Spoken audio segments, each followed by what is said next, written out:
दोस्तों, यह बात तो हम सब जानते हैं कि मृत्यु लोक पर जन्म लेने वाला कोई भी व्यक्ति अमर नहीं होता, उसे एक न एक दिन तो मरना ही होता है। लेकिन क्या आप जानते हैं कि मरने के बाद आत्मा का क्या होता है, या फिर मरने के 24 घंटे के बाद आत्मा अपने घर वापस क्यों आती है और वो कितने दिन तक अपने घर पर रहती है? तो अगर आप ये बातें नहीं जानते तो मैं आपको बता दूं कि इन सभी चीजों का विस्तार से जवाब गरुड़ पुराण में बताया गया है। तो चलो, आज की वीडियो में हम इसी सवालों के जवाब खोजने वाले हैं। तो दोस्तों, गरुड़ पुराण के अनुसार जब किसी व्यक्ति की मृत्यु होती है तो यमदूत उस व्यक्ति की आत्मा को अपने साथ यमलोक ले जाते हैं, जहाँ जाकर उसके पुण्य और पापों के कर्म का लेखा जोखा होता है और फिर 24 घंटे के अंदर यमदूत उस व्यक्ति की आत्मा को वापस उसके घर छोड़ आते हैं। जिसके बाद मृत की आत्मा उसके परिजनों के बीच ही भटकती रहती है और अपने परिजनों को पुकारती रहती है, लेकिन उसकी आवाज कोई भी नहीं सुन पाता। ये देख मृत की आत्मा बेचैन हो जाती है और जोर जोर से चिल्लाने लगती है, तब भी उसकी आवाज को कोई भी नहीं सुन पाता। जिसके बाद मृत की आत्मा वापस अपने शरीर में प्रवेश करने की कोशिश करती है, लेकिन यमदूत के पास में बंधे होने के चलते आत्मा ऐसे करने में नाकामयाब रहती है। और तो और गरुड़ पुराण में यह भी लिखा गया है कि जब किसी मृत व्यक्ति के परिजन उसकी मृत्यु के बाद रोते हैं तो आत्मा भी ये देखकर दुखी हो जाती है और खुद भी रोने लगती है, लेकिन वो कुछ भी कर नहीं पाती सिवाय अपने जीवन काल में किए गए कर्मों को याद करने के अलावा, जो कि आत्मा को और दुखी कर देता है। और गरुड़ पुराण के अनुसार जब यमदूत मृत की आत्मा को वापस छोड़ जाते हैं तो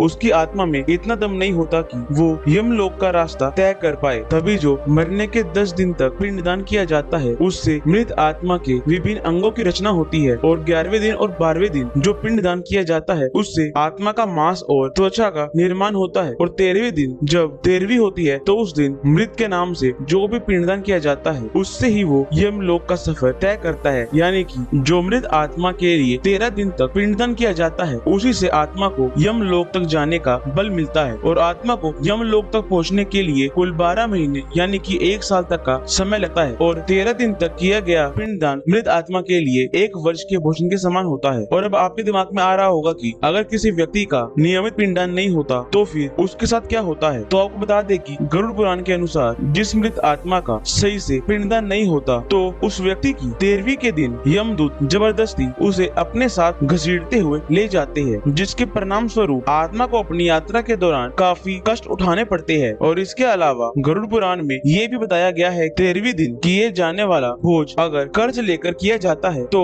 इससे मृत आत्मा को शांति नहीं मिलती और मृत आत्मा को इस चीज का बड़ा ही कष्ट होता है। और गरुड़ पुराण में ये भी बताया गया है कि जो व्यक्ति अपने जीवन काल में कई पुण्य के काम करता है तो 13वीं के दिन जब यमदूत उसे यमलोक लेकर जाते हैं तो ऐसे व्यक्ति को अपने मार्ग में किसी भी प्रकार की समस्या नहीं आती। और वहीं जो व्यक्ति अपने जीवन काल में बुरे कर्म करता है तो उसे यमलोक पहुंचने से पहले कई सारी परीक्षाओं से होकर गुजरना पड़ता है। और फिर जब आत्मा यमलोक पहुंच जाती है तो फिर वहां जाकर हमारे कर्मों के हिसाब से ये तय होता है कि हम स्वर्गलोक जाएंगे या फिर नरकलोक। और नरकलोक जाकर जब व्यक्ति की सजा पूरी हो जाती है तो उसके बाद उस व्यक्ति को वापस धरती लोक पर भेज दिया जाता है। तो दोस्तों, उम्मीद है कि आपको वीडियो इन्फॉर्मेटिव लगी होगी, तो इसके लिए वीडियो को लाइक करना और चैनल को सब्सक्राइब करना। तो हम मिलते हैं नेक्स्ट वीडियो में, तब तक के लिए जय हिंद, जय भारत।